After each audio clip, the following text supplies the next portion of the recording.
Hey everyone, well, it's another great start to the week. Not really, I don't know. It's like I said, intricacies of days in and days out, I do not follow that much. However, a few things that I'm paying attention to. First off, a follow up on what I was talking about last week on Morgan Stanley and their expectations for 2023. Some fascinating stuff. I've got a chart here which is showing that their estimations for S&P 500 earnings are pretty bearish actually compared to what consensus is. So consensus for 2023 is for $230, which is the earnings of the entire 500, which is a way of putting it, and their expectations are 195. So consensus is 230, they're 195.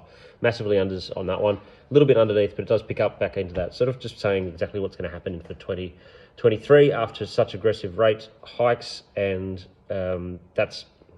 that's pretty much expected. You look at every time that the Fed has raised rates as aggressively as this, has been a bit of an ordinary mixed year. I think that it's probably going to be a pretty ordinary year for US equities. If you just want to hold an ETF in US equities, I don't think you're going to have a great time of it. You've got to be picky, you've got to be choosy on certain sectors that's going to be there. You can't just buy and hold the market, can't buy and hold the index. The next thing that I'm looking at right now is China. China is, it seems like something's about to explode over in China. Funny just how widespread these protests actually are as opposed to being localized. People on the ground saying that it's sort of like a tinderbox ready to go. People are done with the lockdowns. The Foxconn city is protesting their working conditions. I think they missed a bonus payment or something like that was going on. But either way, that they're standing up, and that's fascinating, especially out of China, that there still is that's going on. That potentially could be a big hindrance for the overcompensation on GDP that I was predicting, and needs to be paid attention to. So that could be the spark that does take a few percent off the market. The other one that I'm looking at here, and this is the interesting one, is exactly where VIX is, so the volatility index. I mentioned this on TV on Friday last week. The performance of the three strategies that he's got. So Charlie Bilello, I'm not going to be able to get his name wrong. That's just how it goes. I'm sorry, Charlie. Talking about the three strategies that you can have. First off, buy the S&P. So okay, the buy and hold of the S&P, you're off about 14%. Great, that's the market is off. That's how that goes. If you buy when the S&P, so do the thing that everyone does, which is if you buy when the VIX is low, and if you sell when it goes up, so either you sell in the panic and you buy when everything is calm, then you would be off 33% this year. Now here's the last one.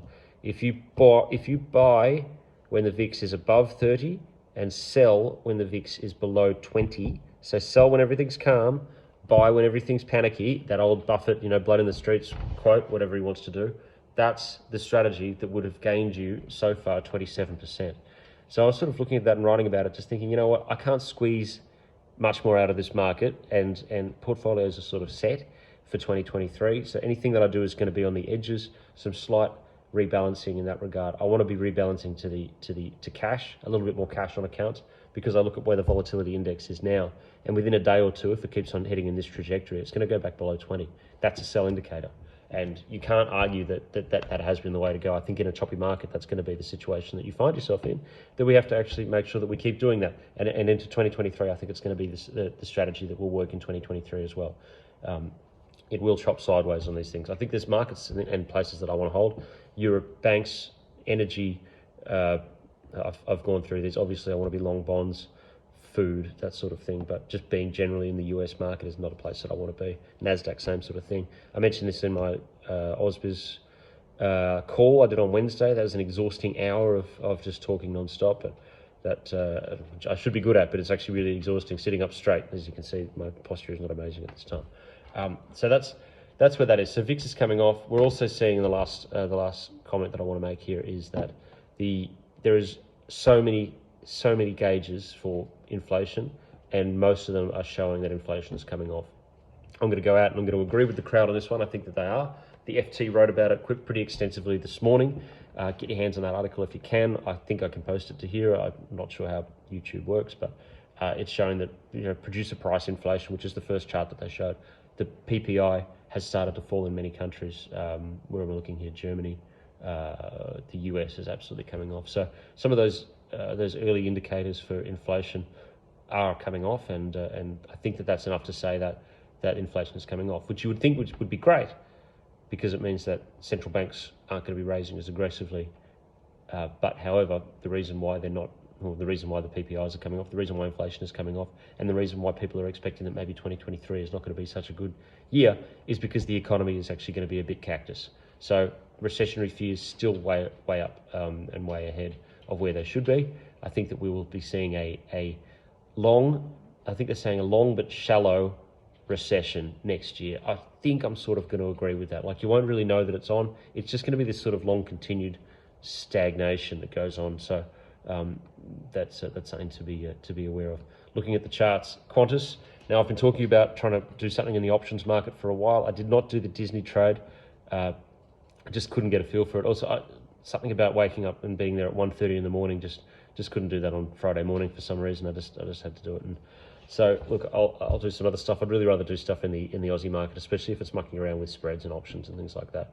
So today I took a synthetic short position in Qantas, sold a call spread. So that's a bear call spread on Qantas, and that brought in a few dollars without really blowing up any margins on the accounts, but that's just sort of where it was. So I think that Qantas does come down a little bit, and that needs to be paid attention to. That could be related to what's going on. If the market comes off, then you should see that Qantas Airlines, I really don't like owning airlines anyway, so it's good to be in that negative direction. Also, if you see some trouble out of China, I suppose it's going to be detrimental to Qantas's share price too. Pay attention to that as well. So that's the news for this minute that I'm looking at there. Still like Disney, but I just don't like this market at the moment. I can't squeeze anything out, and I can't add any more cash into it at this particular point in time. I'm going to be finding things to get rid of as the day proceeds. So thank you everyone for that. If you have any other questions, then please let me know.